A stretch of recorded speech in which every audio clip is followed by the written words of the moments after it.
ఉన్నత చదువుల కోసం యూనివర్సిటీలో చేరింది. కానీ చదువు పక్కన పెట్టి చెడు సావాసాలు చేసింది. డిగ్రీ పట్టా పొందాల్సింది పోయి డ్రగ్ పెడ్లర్గా మారింది.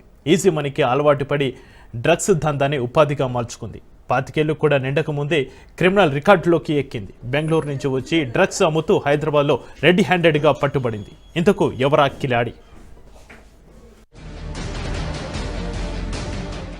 మహిళలు పురుషులతో సమానంగా అన్ని రంగాల్లో పోటీ పడుతున్నారు. చివరకు డ్రగ్స్ గంజాయి దందాలోనూ మాకు సాటి లేరనిపిస్తున్నారు. తాజాగా సైబరాబాద్ లో టీనాబ్ పోలీసులు జరిపిన ఆపరేషన్ లో 24 ఏళ్ల ఓ యువతి డ్రగ్స్ అమ్ముతూ పట్టుబడింది.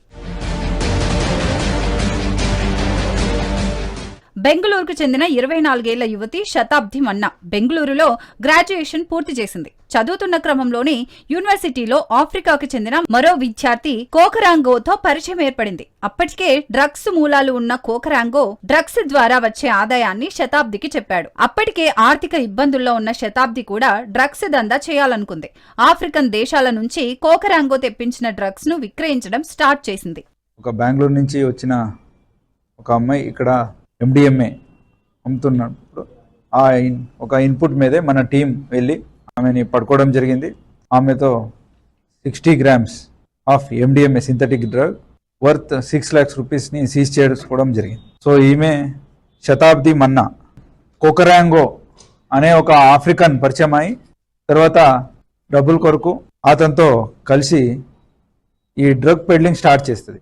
ప్రతిసారి 100 నుంచి 200 గ్రాముల MDMA డ్రగ్స్ తెప్పించుకునేది. ఇలా 10 సార్లు బెంగళూరులో డ్రగ్స్ కన్స్యూమర్లకు డ్రగ్స్ అమ్మేది. ఈ నెల 19న డ్రగ్స్ అమ్మేందుకు హైదరాబాద్ లోని మియాపూర్ కు వెళ్లింది శతాబ్ది. కన్స్యూమర్ కు డ్రగ్స్ విక్రయించేందుకు మియాపూర్ బస్టాప్ వద్ద ఎదురు చూస్తుండగా రెడ్ హ్యాండెడ్ గా పట్టుకున్నారు సైబరాబాద్ పోలీసులు. ఆమె వద్ద 60 గ్రాముల MDMA డ్రగ్ స్వాధీనం చేసుకున్నారు. హైదరాబాద్ లో శతాబ్దితో పాటు లిస్ట్ లో ఉన్న డ్రగ్స్ కన్స్యూమర్లు ఎవరనే దానిపై విచారణ జరుపుతున్నామన్నారు మాదాపూర్ డీసీపీ వినీత్. కోకరాంగో కూడా పరారీలో ఉన్నట్లు తెలిసిందన్నారు. ఇంటర్నేషనల్ ర్యాకెట్ తో కలిసి అక్కడి నుంచి తీసుకువచ్చి 100 to 200 గ్రామ్స్ ఇది ఈమె రూమ్ లో స్టోర్ చేయడం జరుగుతుంది. అక్కడి నుంచి చిన్నగా ఈ పార్టీల్లో ఆఫ్టర్ పార్టీస్ ఇట్లా జరిగే వాళ్ళదే ఒక గ్యాంగ్ లో వెళ్ళి యూత్ క్రౌడ్ కి ఇవ్వడం జరుగుతుంది. శతాబ్ది మన్నా అనే ఆవిడ మన అదుపులో ఉంది, రిమాండ్ కూడా చేస్తున్నాం.